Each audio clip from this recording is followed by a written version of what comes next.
October 14th, 1943, 30,000 feet above Schweinfurt, Germany.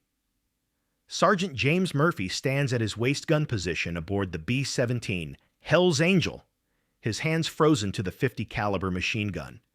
Through the open window, minus 40-degree wind screams past his face. Below, German flak batteries erupt. Above, Messerschmitt Bf 109s circle like sharks. Murphy squints through his goggles, tracking an enemy fighter diving towards the formation. His finger tightens on the trigger. Tracer rounds arc across the sky. Then he hears it, the metallic ping of shrapnel punching through aluminum. The bomber shudders. Murphy looks down. Blood blooms across his flight suit. A 2-inch fragment of German 80mm shell casing has torn through the fuselage and buried itself in his abdomen. He collapses. His blood freezes to the deck before the medic can reach him. On this single mission, Operation Black Thursday, the 8th Air Force loses 60 B-17 bombers, 600 men killed, wounded, or missing. The casualty rate, 20%. And waist gunners like Murphy, they're dying at twice that rate. The mathematics are brutal.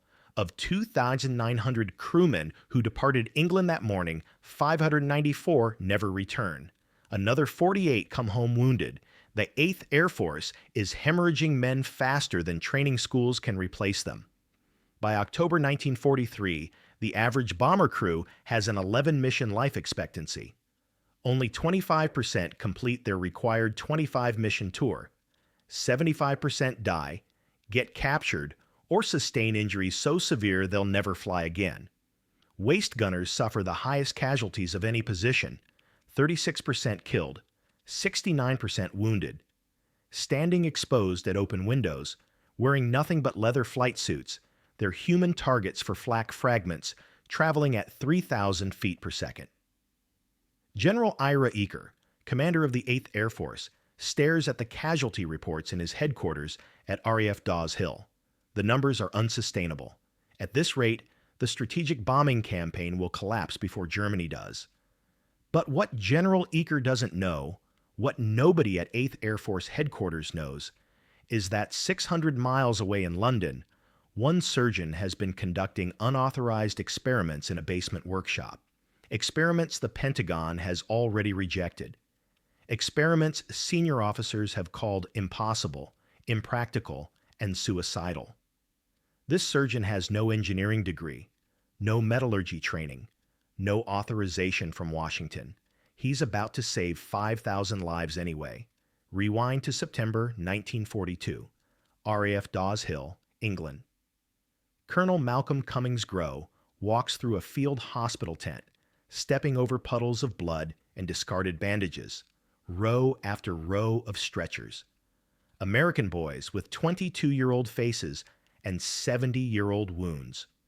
Grow is the 8th Air Force surgeon, the senior medical officer for all American bomber operations in SUICIDAL, Europe. He's 55 years old. Jefferson Medical College, class of 1909. 33 years as an Army doctor. He's seen wounds before, but nothing like this. What killed him?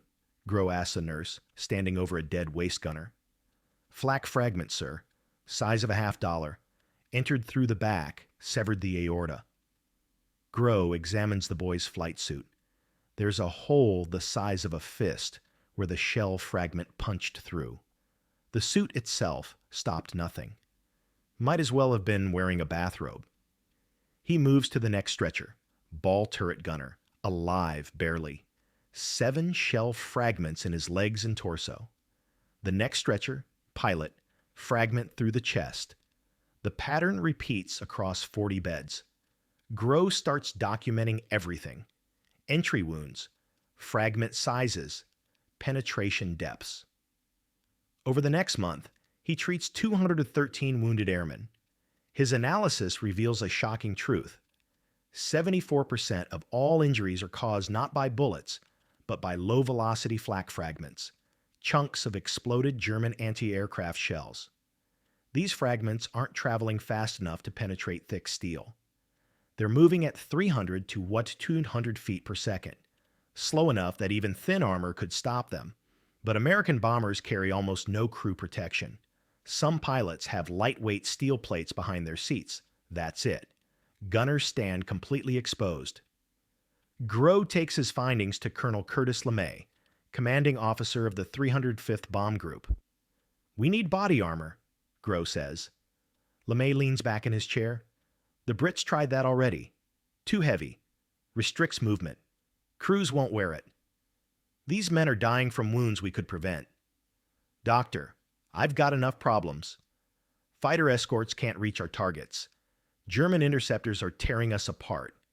You're telling me to add weight to aircraft already struggling to maintain altitude?" Grow doesn't budge.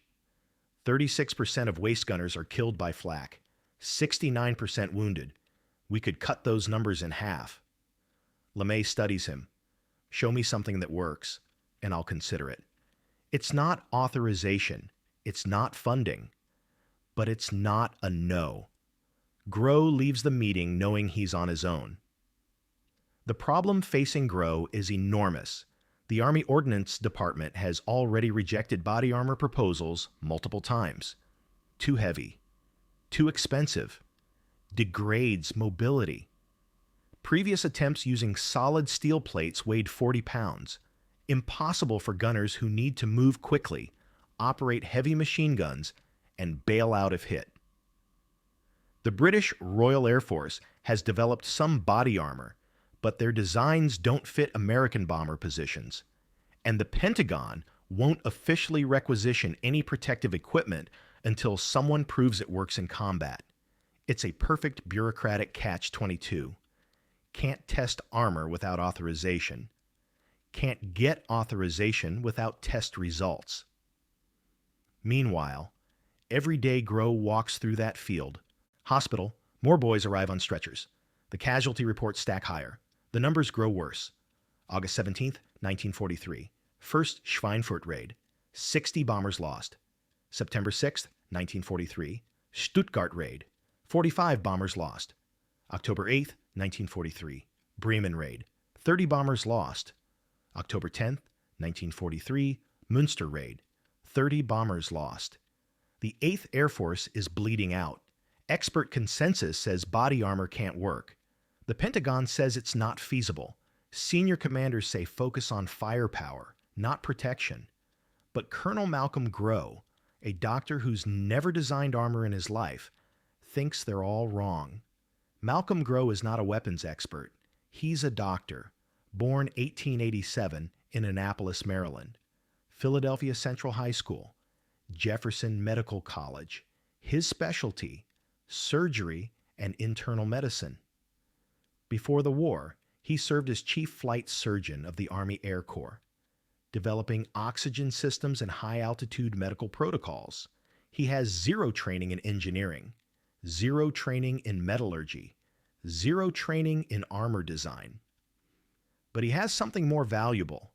He's seen 213 torn-apart bodies in 6 weeks. He knows exactly where the wounds occur. He knows exactly what causes them. And he refuses to watch one more 20-year-old bleed out from a preventable injury. September 1942. Grow sits in his quarters at RAF Dawes Hill, surrounded by wound charts and anatomy diagrams. He studies the data. 74% of wounds strike the chest, abdomen, and groin, nearly all caused by fragments traveling under 1/200 feet per second. The insight hits him. We don't need to stop bullets. We just need to stop fragments. Grow remembers something from medical school, medieval armor. Knights wore chainmail and plate armor that distributed impact across large surface areas. What if he could adapt that principle using modern materials? He contacts the Wilkinson Sword Company in London. Yes, the razor blade manufacturer. During the war, Wilkinson is producing steel components for various military applications. Grow arranges a meeting. October 1942. Wilkinson Headquarters, London. "I need steel plates," Grow tells the company engineers. "Small squares, 2 inches by 2 inches. manganese steel, 1 millimeter thick, and I need them to overlap. The engineers stare at him. You're describing medieval scale armor, one says. Exactly. Sir, with respect, the Army has already rejected armor. Too heavy. Grow pulls out his wound charts. Look at this. 74% of injuries strike here, here, and here. We don't need full-body armor. We need a vest. Overlapping plates sewn into canvas. Flexible but protective. How much will it weigh? 20 pounds, maybe less. The engineers exchange glances. The Army won't authorize this. I'm not asking the Army, Grow says. I'm asking you. Can you build it? A long pause. We can build it. Over the next 2 months.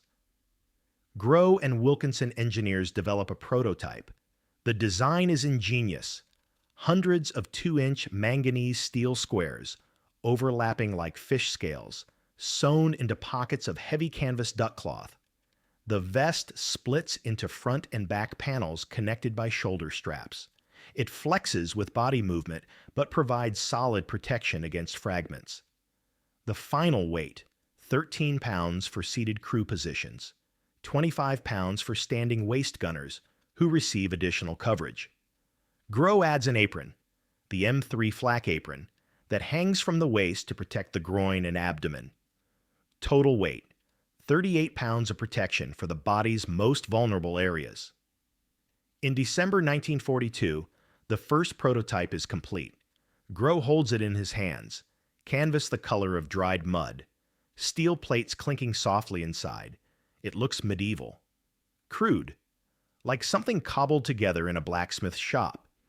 He puts it on, adjusts the straps, moves his arms, bends at the waist. It works. Now he just has to convince the Air Force to let him test it, without official authorization. Act 4. The illegal test, 527 words, January 1943, RAF Dawes Hill. Grow approaches. Captain Robert Morgan, pilot of the B-17 Memphis Belle. Morgan's crew has flown 15 missions. They've seen enough casualties to know the odds. I need volunteers, Grow says. Morgan looks at the vest. That's armor? Flak vest. Stops shell fragments. The Army approve this? Grow hesitates. Not exactly. So it's illegal? It's unauthorized. Morgan picks up the vest. Heavy. Stiff. This will slow us down. Restrict movement. What if we need to bail out? These vests could save your gunners' lives. Morgan studies him. You really believe that? I've treated 200 wounded men in 2 months. Yes, I believe it. Morgan nods slowly. When do we test it? March 1943. Grow delivers 12 body armor suits to Morgan's squadron for combat testing.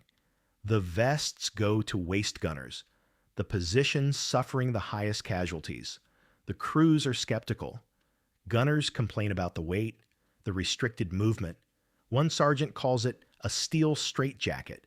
Another says it's suicidal because it'll slow their reaction time in combat, but they wear them anyway. March 22nd, 1943. Mission to Wilhelmshaven, Germany. Memphis Belle and 11 other B-17s cross the English Channel. German flak opens up over the target. Black clouds of exploded 88mm shells fill the sky. Fragments rip through formation. In Memphis Belle, Sergeant Tony Nastle stands at his waist gun, wearing Grow's armor vest. Flak bursts nearby. The bomber shudders. Nastle feels something slam into his chest, like being punched by a heavyweight boxer. He looks down. A jagged steel fragment the size of a $50 is embedded in his vest. The fragment penetrated 3 layers of overlapping plates before stopping. It didn't reach his skin. Nastle keys his radio. Hey, this thing works. When the bombers return to base, Grow rushes to inspect the vests. 6 of 12 show fragment impacts. 6 men who should have been wounded or dead walk away without a scratch. Grow extracts the fragments from the vests, measures their velocity based on penetration depth, calculates the energy absorption. The data is undeniable. The vests stopped 74% of fragment strikes that would have caused injury. But when Grow tries to present his findings to the Army Ordnance Department, he's dismissed. Unscientific, one Pentagon officer says. Anecdotal, says another. Weight will degrade combat performance, says a third. Major General Ira Eaker receives a letter from Washington. Body armor has been evaluated and found unsuitable for operational use. No further development authorized. Grow sits in his office, staring at the rejection letter. Around him, stacks of medical reports. Charts showing casualty rates climbing week after week. The letter says his armor doesn't work. The wounded men in his field hospital say otherwise.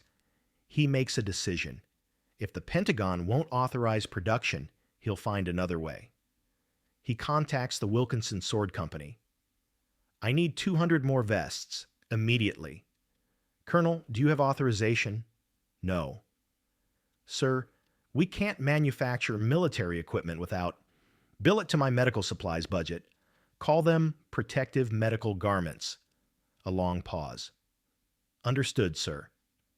By May 1943, Grow has 200 unauthorized armor vests in circulation, all given to bomber crews under the table, all technically illegal. He's about to start a bureaucratic war. June 1943, 8th Air Force Headquarters, RAF Dawes Hill. Grow stands before a conference room full of brass. General Ira Eaker sits at the head of the table. Beside him, Brigadier General Frederick Castle, Colonel Curtis LeMay, and 3 Pentagon officials who flew in specifically to shut Grow down. Gentlemen, Grow begins, I want to show you something. He displays a damaged flak vest. A jagged fragment is embedded in the steel plates. This was worn by Sergeant Anthony Nastel on March 22, 1943. The fragment that hit him was traveling approximately 100 feet per second. Without this vest, it would have penetrated 6 inches into his chest cavity and severed his subclavian artery. He would have bled out in 90 seconds. One Pentagon official interrupts.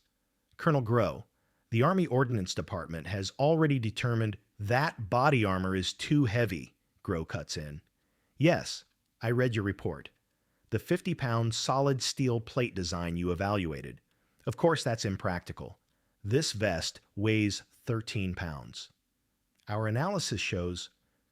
Your analysis is based on laboratory testing. I have actual combat data. Grow pulls out casualty reports.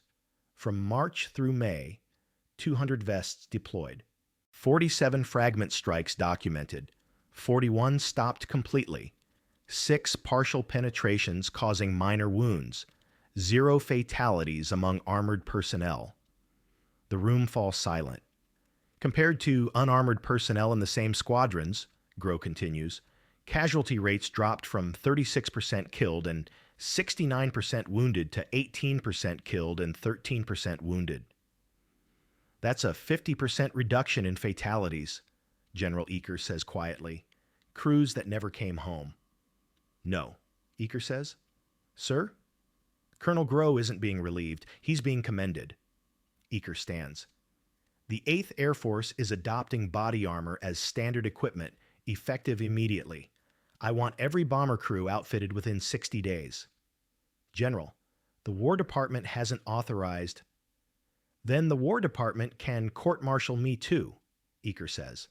I'm not sending crews into combat without protection when we know it works. Meeting dismissed. The Pentagon officials storm out. Grow stays behind. Eaker approaches him. You know you probably just ended your career, right? Eaker says. Yes, sir. Good. Because I need you to do it again. We need helmets, face protection, armor for pilots. Think you can manage that without authorization? Grow allows himself a slight smile. I'll get right on it, sir. July 9th, 1943. Colonel Malcolm Grow receives the Legion of Merit, one of the military's highest peacetime decorations. The citation reads, "For exceptionally meritorious conduct in the performance of outstanding services, Colonel Grow developed protective body armor and helmets for combat crews which have materially reduced casualties and improved crew morale. His initiative and devotion to duty reflect great credit upon himself and the military service." But the real vindication comes 2 months later. CTA Nugrif 1, 1230 mark. If you're enjoying this story of one man's fight against bureaucracy to save lives, hit that subscribe button. We bring you untold stories of World War II heroes every week, and check out the link in the description for more content about the brave men who flew in these bombers. August 1943. The War Department officially adopts the M1 Flyer's vest and M3 apron as standard equipment. Production orders go to multiple manufacturers across America. By October 5, 1943, the M1 vest is officially standard issue for all Army Air Force bomber crews. November 1943. 379th Bombardment Group, Kimbolton, England. Lieutenant Robert Wolfe climbs into his B-17 Lucky Strike, now equipped with the officially sanctioned body armor. His waist gunners, Sergeants John Forker and William Nash, strap on their M1 vests and M3 aprons. Combined weight, 38 pounds. "Feels like wearing a telephone booth," Forker mutters. "Yeah, a bulletproof telephone booth," Nash replies. Their target today, Bremen, Germany, the industrial heart of northern Germany. 300 B-17s will strike aircraft factories and submarine pens. German flak defenses are the heaviest in Europe. At 1300 hours, they reach the initial point. Bombardier takes control. The B-17 straightens, flying level for the bomb run, the most vulnerable 60 seconds of any mission. The impact spins him around. He stumbles, gasps, looks down. "I'm hit," he shouts into the intercom. "How bad?" the pilot calls back. Forker pulls the fragment out of his vest, holds it up. "Not at all, actually. This thing works." The data from every bombardment group tells the same story. 8th Air Force Study, December 1943. Unarmored personnel, 36% killed, 69% wounded. Armored personnel, 18% killed, 13% wounded. Body armor prevented approximately 74% of wounds to protected areas. The numbers represent something extraordinary. For every 100 men who would have been hit without armor, 74 now walk away uninjured. One vest costs $27.50 to manufacture. Training a replacement bomber crew member costs $10,000 and takes 8 months. Each prevented casualty saves not just a life, but months of training, transport, and replacement logistics. The strategic impact is immeasurable. Bomber crews with higher survival rates fly more missions. Experienced gunners shoot down more enemy fighters. Morale improves. Mission effectiveness increases. But the real stories are the individual lives. January 15th, 1944. Mission to Frankfurt.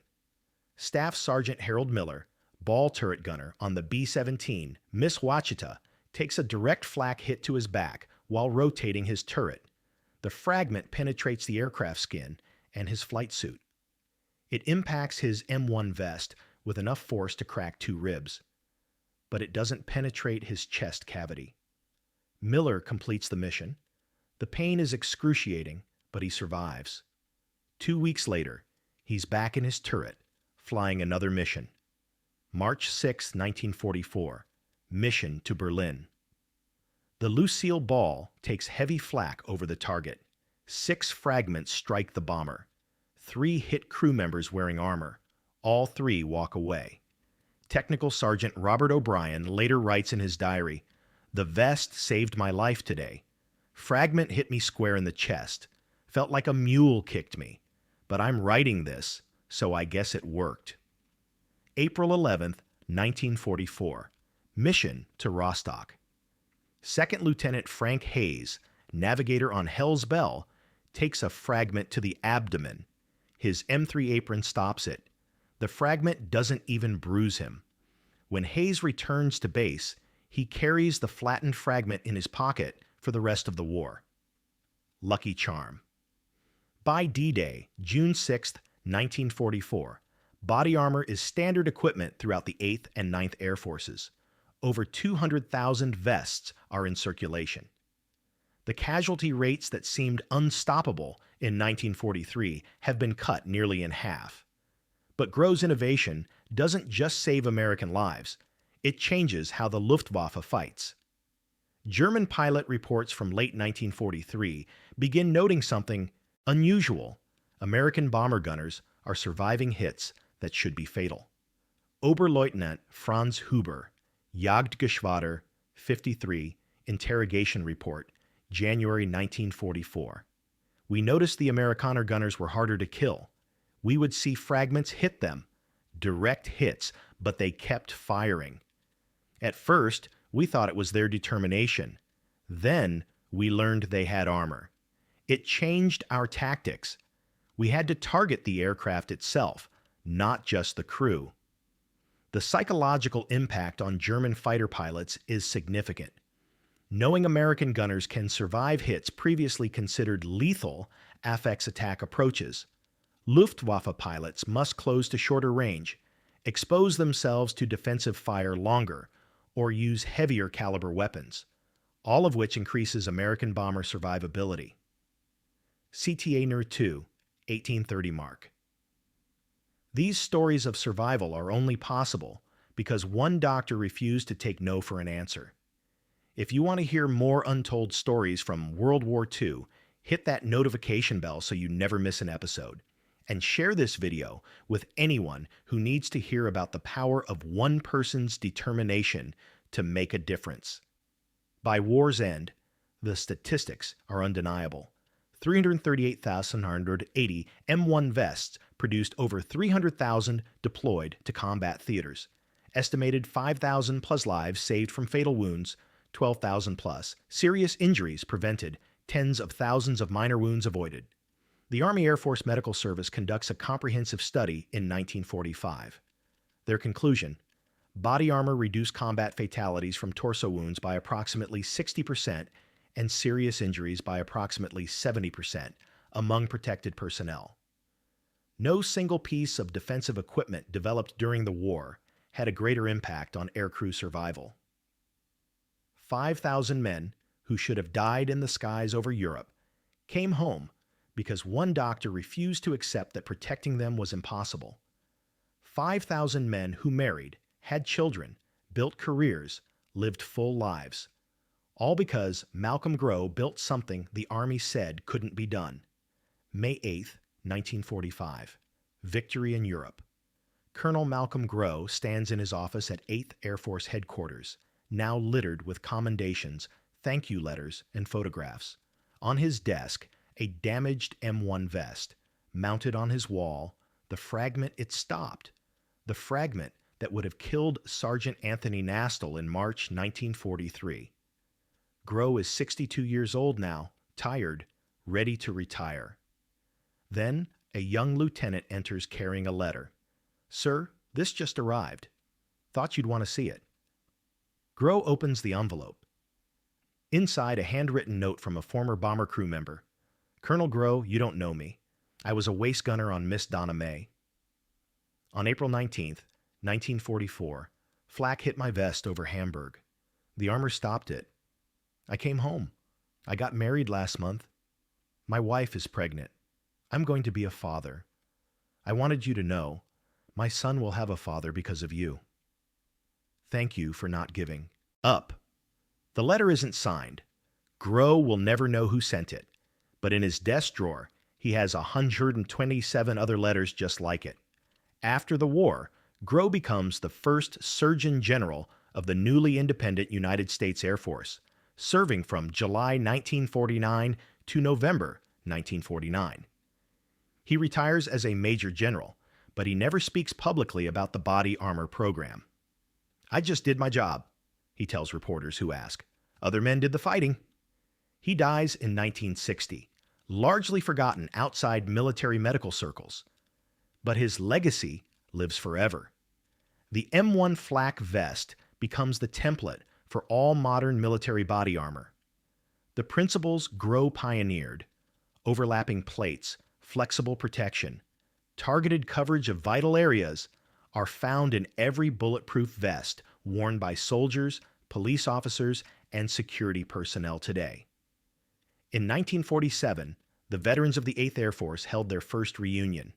Over 8,000 former aircrew attended. When someone mentioned Malcolm Grough's name, the entire hall fell silent.